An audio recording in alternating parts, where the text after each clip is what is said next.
नमस्कार and welcome to English for all. This is Manish Rai. आज हम लेकर के आए हैं क्लास 6 के बच्चों के लिए, जी क्लास 6 के बच्चों के लिए यूनिट 5 से द काइट्स। जी क्लास 6 के बच्चों के लिए यूनिट 5 से द काइट्स। यह बच्चों बहुत ही खूबसूरत एक पोएम है, यह एक कविता है। तो इस कविता को पढ़ने से पहले इन एक्टिविटीज़ को करके देखते हैं। सुनिए, लिखा गया answer the following questions. Following का मतलब होता है निम्नलिखित, क्वेश्चंस का मतलब होता है उत्तर, प्रश्न। आंसर द फॉलोइंग क्वेश्चंस, निम्नलिखित प्रश्नों के उत्तर दें। एंड शेयर देम, और उत्तरों को शेयर करें मतलब साझा करें। विथ योर टीचर, अपने शिक्षकों से। एंड क्लासमेट्स, अपने सहपाठियों से। तो आइए कौन सा क्वेश्चन है इसको देखते हैं बच्चों। लिखा है कि have you ever phloem a kite, क्या आपने कभी पतंग उड़ाया है। या have you ever seen someone flight, या क्या कभी आपने किसी को पतंग उड़ाते हुए देखा है। वेयर, कहाँ। व्हेन, कब। जी तो इसका जवाब सुने। इसका जवाब हो सकता है कि yes I fly a kite, हाँ मैं पतंग उड़ाता हूँ। Yes I fly a kite at home on the occasion of Makar Sankranti, हाँ मैं घर पर मकर संक्रांति के अवसर पे पतंग उड़ाता हूँ। तो आप इसका उत्तर लिख सकते हैं, yes I fly a kite at home on the occasion of Makar Sankranti. Makar Sankranti के अवसर पे मैं अपने घर पे ही पतंग उड़ाता हूँ। दूसरा कह रहा है डिस्क्राइब द काइट, जो आप पतंग उड़ाते हो उसको डिस्क्राइब करो, उसका वर्णन करो, उसके रंग के बारे में बताओ, शेप बताओ, डिजाइन बताओ, टेल बताओ, एनी अदर डिटेल, या उस पतंग के बारे में जो कुछ भी आप बताना चाह सकते हो बताओ। तो बच्चों लिख सकते हैं कि it was a colourful big kite with a long tail, यानी एक बहुत बड़ा पतंग, रंगीन पतंग बच्चों, और उसकी पूंछ भी क्या थी, लंबी थी। तो इसका जवाब आप लिख सकते हैं कि it was a colourful big kite with a long tail. फिर 3 नंबर कहता है what did you think when you saw the kite up in the sky, जब अपने काइट को, पतंग को अप इन द स्काई, आकाश में ऊपर देखा। व्हाट डिड यू थिंक, तब आपने क्या सोचा। जी तब आपने क्या सोचा। तो बच्चों अलग अलग बच्चों की अलग अलग सोच हो सकती है। तो आप ये लिख सकते हैं कि I wished when I saw the kite up in the sky. जी when I saw the kite up in the sky, जब मैंने काइट को आकाश में ऊपर देखा। आई विश्ड, जी तब मैंने सोचा। आई विश्ड, मैंने सोचा कि if I were a kite, कि अगर मैं भी पतंग होता। I would fly like it, तो मैं इसकी तरह उड़ता। जी if I were a kite I would fly like it, अगर मैं पतंग होता तो मैं इसकी तरह क्या होता, उड़ता। अब नंबर 2 देखिएगा, सर्च द इंटरनेट, इंटरनेट पे ढूंढिए। सर्च मतलब होता है ढूंढना। For videos on kite festivals, यानी काइट फेस्टिवल्स की वीडियो इंटरनेट पे ढूंढिए। एंड वॉच देम, उनको देखिए। With your teacher and classmates, अपने शिक्षकों और अपने सहपाठियों के साथ उनको देखिए। Share the things with your teacher, अपने शिक्षक से साझा कीजिए। दैट यू सॉ, जो आपने देखा। दैट का मतलब जो आपने देखा। And what the people were doing, कि लोग क्या कर रहे थे, वो अपने शिक्षकों से आप साझा करें। तो वीडियो सर्च कीजिएगा, देखिएगा। कोई कॉमन आंसर हो सकता है कि what the people were doing, तो आप लिख सकते the people were flying kites. The people were flying kites, लोग पतंग उड़ा रहे थे। फिर पूछ रहा है would you like to participate in this kind of festival, why. Participate का मतलब होता है बच्चों हिस्सा लेना, और दिस काइंड ऑफ फेस्टिवल का मतलब होता है इस प्रकार के त्यौहार, यानी इस प्रकार के फेस्टिवल में आप शामिल होना चाहेंगे। वाई, क्यों। तो आप लिख सकते हैं कि I would definitely like to participate in this kind of festival, निश्चित रूप से मैं इस प्रकार के फेस्टिवल में हिस्सा लेना चाहूँगा। Because I enjoy flying kites, क्योंकि मुझे पतंग उड़ाना पसंद है। और अंतिम पूछ रहा है कि what kind of kite would you like to fly, किस प्रकार के पतंग आप उड़ाना पसंद करेंगे। व्हाट काइंड ऑफ काइट, किस प्रकार के काइट आप उड़ाना पसंद करेंगे। तो आपकी पसंद अलग अलग हो सकती है। आप लिख सकते हैं I would like to fly, जी I would like to fly diamond shaped kite, यानी डायमंड शेप की जो काइट बनती है ना, उसको मैं उड़ाना पसंद करूँगा। और नंबर 3 कह रहा है लुक एट द पिक्चर, तस्वीर को देखिए। ये देख रहे हैं बच्चों, एक लड़की है, ये पतंग उड़ा रही है। तो कह रहा है कि इस तस्वीर को देखिए एंड कंप्लीट द सेंटेंसेज, और सेंटेंसेस को पूरा करिए। शेयर योर रिस्पॉन्सेज, रिस्पॉन्सेज का मतलब जवाब होता है। अपने उत्तर को शेयर कीजिए, किससे? अपने टीचर से। तो पहला भरना है विंडी। विंडी का मतलब होता है हवादार। जी बच्चों, विंडी का मतलब हवादार, यानी वह स्थिति जब हवा तेज बहती है। काइट पतंग होता है, flying birds, sky, looking, has ribbon, सब जानते हैं। तो आप क्या क्या देख रहे हैं बताइए। आई कैन सी, मैं देख सकता हूँ, तो आप यहाँ भर सकते हैं sky, I can see sky. फिर बच्चों आप यहाँ पे भर सकते हैं आई कैन सी, यहाँ पे काइट भी भर सकते हैं, ठीक है। एंड और क्या देख रहे हैं बच्चों, तो आप यहाँ बर्ड्स भी भर सकते हैं। I can see sky, kite and birds in the picture. मैं इस तस्वीर में काइट देख रहा हूँ, बर्ड देख रहा हूँ और आकाश देख रहा हूँ। नंबर 2 कह रहे the weather in the picture. जो वेदर का मतलब होता है मौसम।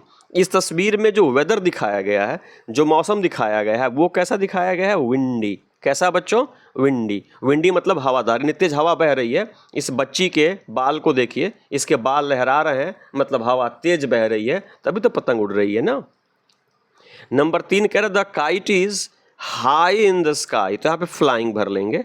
The kite is flying high in the sky, पतंग जो है आकाश में ऊंचे उड़ रही है। द चाइल्ड इज, यहाँ भरेंगे लुकिंग। क्या भरेंगे बच्चों? लुकिंग फ्रॉम बिलो, लड़की जो है ना नीचे से उड़ते हुए पतंग को क्या कर रही है? देख रही है। और 5वां है the tail of the kite has ribbons.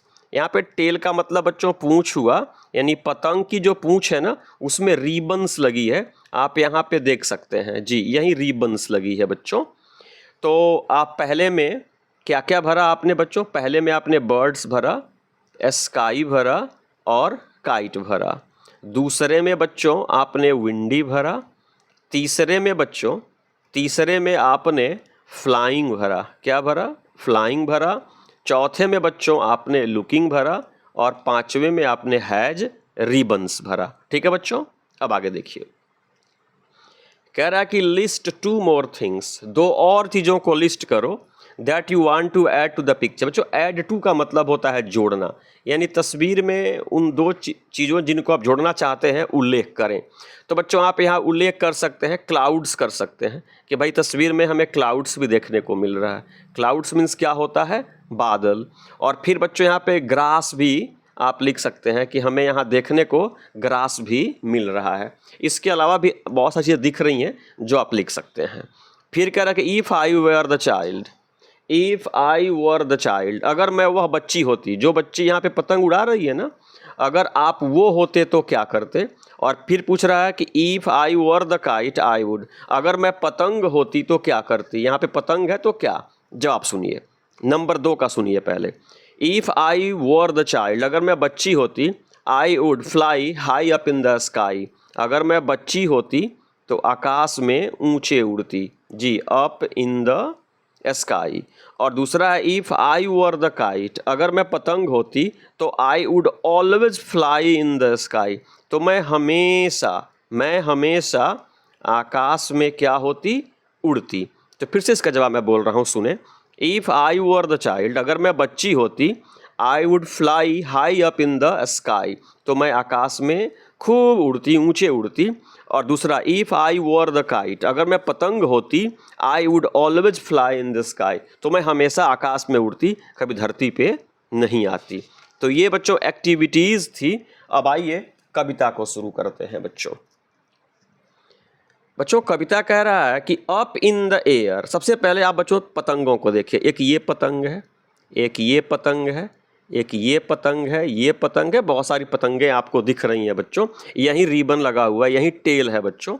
तो कह रहा कि up in the air see the kites fly like coloured birds in the wind whipped sky. बच्चों विंड व्हिप्ड स्काई का मतलब हुआ कि आकाश की वह स्थिति जब हवा तेज चल रही होती है, झोंके वाली हवा होती है, उसको बोलते हैं विंड व्हिप्ड स्काई। तो यहाँ देखा जाए बच्चों कि डैफ्ने लिस्टर जो इस कविता की कवयित्री हैं वो क्या कह रही हैं? Up in the air see the kites fly like coloured birds in the wind whipped sky. मतलब हुआ कि अप इन द एयर, आकाश में ऊपर, अप मतलब ऊपर, अप इन द एयर हवा में ऊपर, सी द काइट्स फ्लाई उड़ते हुए पतंग को देखो, लाइक कलर्ड बर्ड, लाइक का मतलब होता है के समान, के जैसे, कलर्ड बर्ड्स का मतलब होता है रंग बिरंगे, in the wind whipping sky यानी तेज हवा वाली आकाश में, तेज हवा वाली आकाश में रंग बिरंगे पक्षियों की तरह उड़ते हुए पतंगों को ऊपर देखो। यानी यहाँ पे बच्चों लिस्टर कह रही हैं, कवयित्री कह रही हैं कि ऊपर आकाश में रंग बिरंगे पक्षियों की तरह उड़ते हुए पतंगों को देखो। अब फिर देखिए बच्चों स्टैंजा 2 में क्या हो रहा है? I wish I were as small and light as air, I would climb on a kite and sail up there। इसका मतलब समझिए बच्चों, आई विश का मतलब होता है काश, जी आई विश का मतलब होता है काश। और जब इस प्रकार की आप अपनी इमेजिनेशन दिखाते हैं ना, तो सब्जेक्ट कोई भी हो आप क्रिया के रूप में वर लाते हैं। क्या लाते हैं? वर लाते हैं। तो I wish I were a small and light as air, यानी लिस्टर कह रही हैं कि काश आई वर स्मॉल, मैं भी छोटी हो जाती, एंड लाइट एज एयर, और हवा की तरह हल्की हो जाती। और आपको पता है हल्की चीज़ें हवा में उड़ती हैं।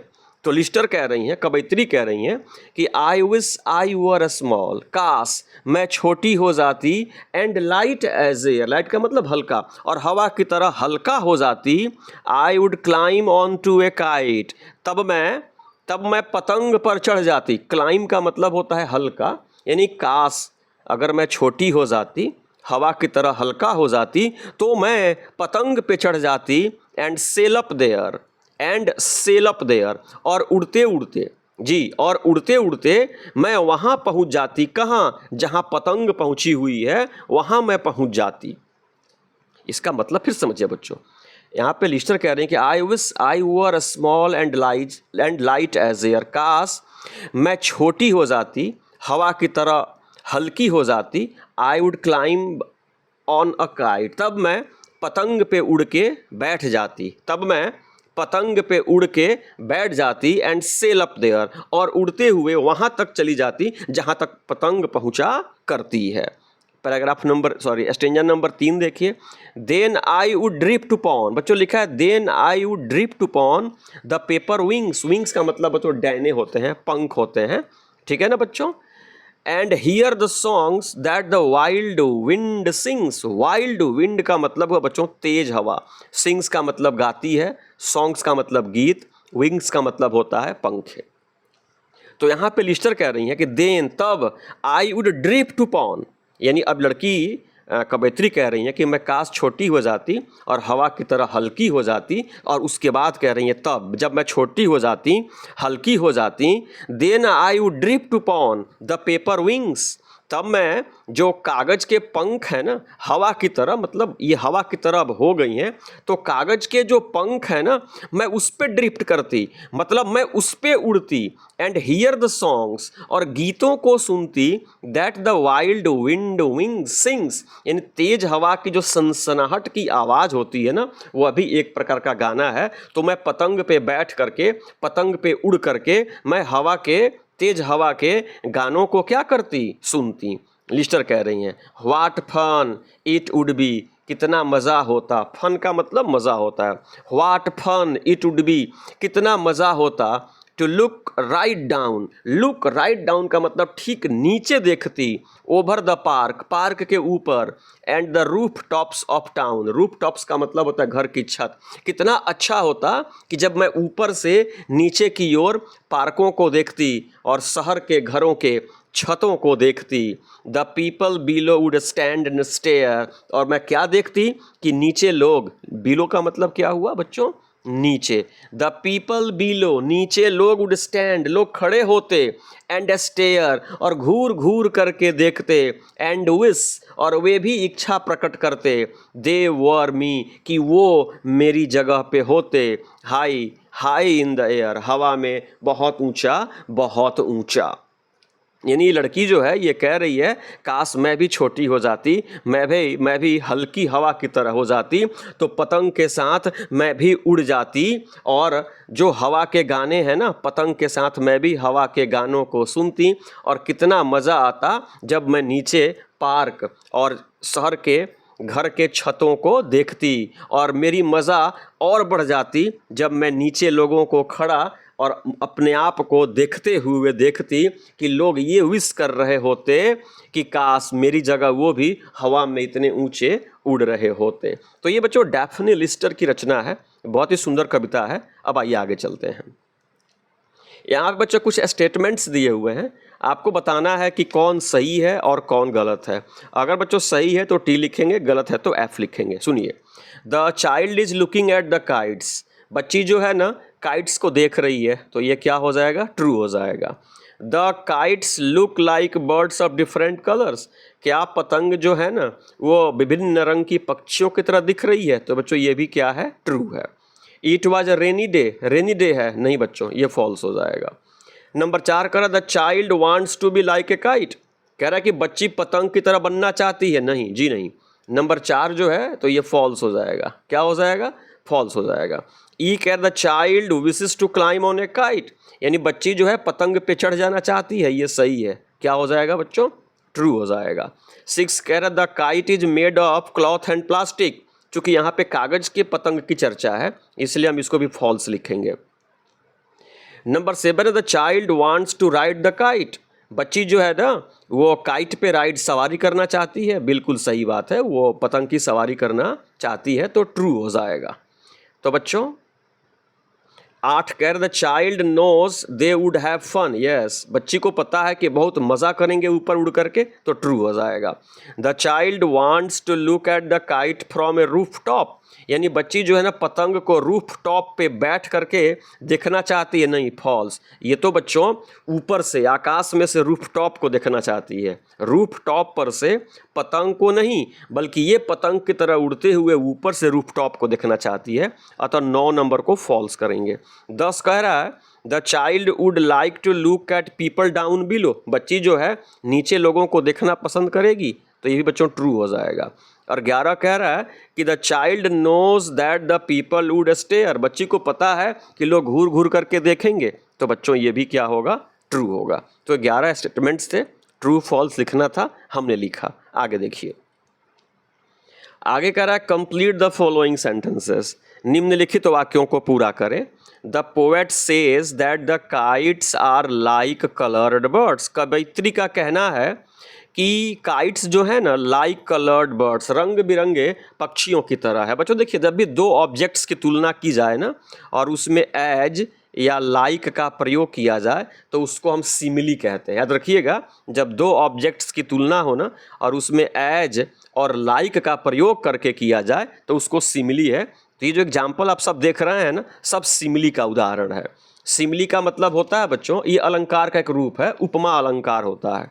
तो सुनिए, लिखा है कि the kites have been compared to, बच्चों काइट्स की तुलना किससे की गई है, बर्ड से। किससे की गई है, बर्ड से। Because they fly in the sky, क्यों की गई है, क्योंकि पतंग भी हवा में आकाश में उड़ती है और पक्षी भी आकाश में उड़ते हैं। तो the kites have been compared to birds because they fly in the sky.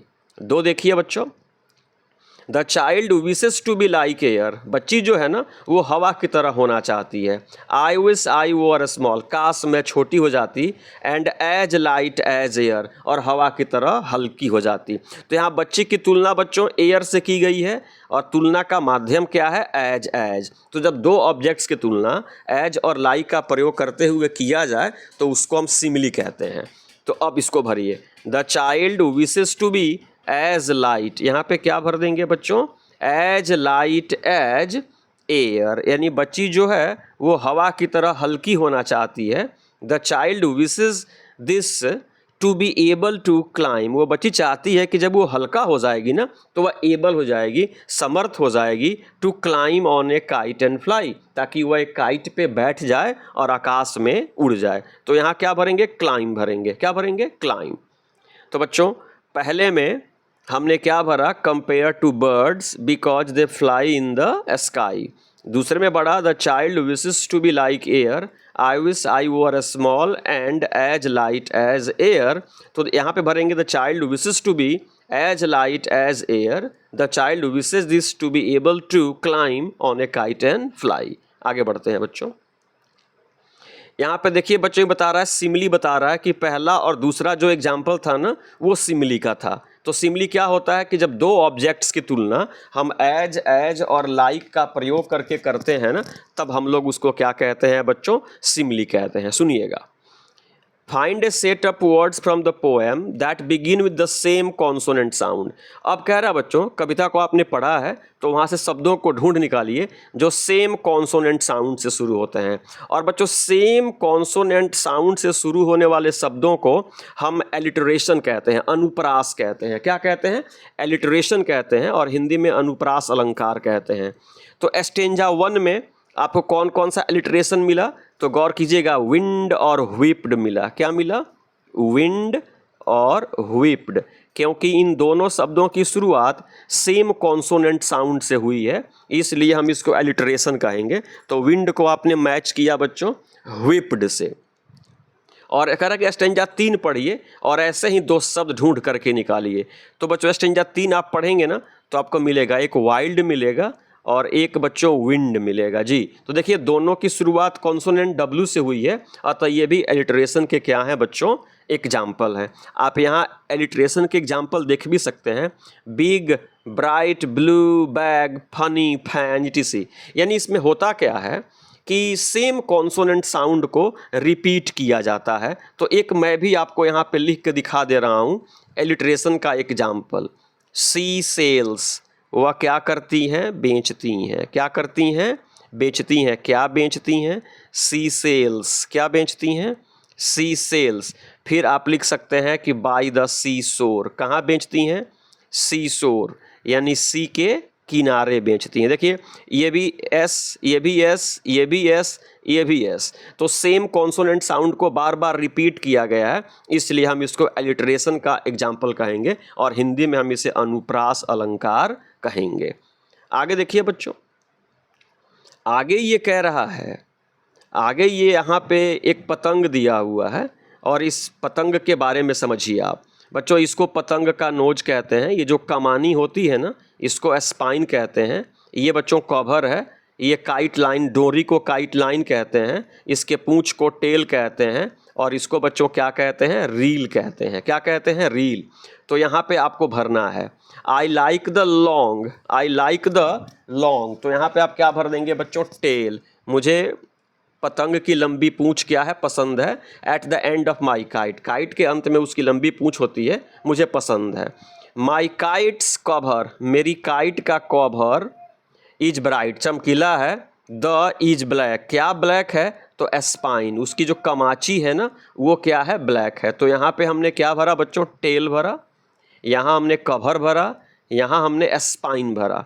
अब बिना करे वो वंडरफुल माई काइट, यहाँ पे लाइन लिखेंगे, line is attached to the reel, जो उसकी डोरी है ना वो रील से क्या है, अटैच है। और यहाँ एक अंतिम जो बचा है, यहाँ पे आप भर देंगे नोज। क्या भर देंगे, नोज भर देंगे। Did you know that the tip of a kite is called a nose, यानी काइट की जो टिप है ना ऊपरी हिस्सा है उसको नोज कहते हैं। तो यहाँ बच्चों हमने टेल भरा, यहाँ कवर भरा, यहाँ स्पाइन भरा, यहाँ बच्चों हमने लाइन भरा, यहाँ हमने बच्चों रील भरा, और यहाँ हमने नोज भरा। तो ये बच्चों आज की कविता में बस इतना ही। ये क्लास 6 की कविता थी जिसका क्या नाम था, काइट्स। क्या नाम था, काइट्स। तो अगर काइट कविता आपके समझ में आई हो, पसंद आई हो, तो कृपया चैनल को सब्सक्राइब करें, अपने मित्रों से भी शेयर करें, और वीडियो की क्वालिटी को फर्दर इम्प्रूव करने के लिए अपने सुझाव भी दें। तो इस कविता को समाप्त करने से पहले मेरे साथ बोले जय हिंद।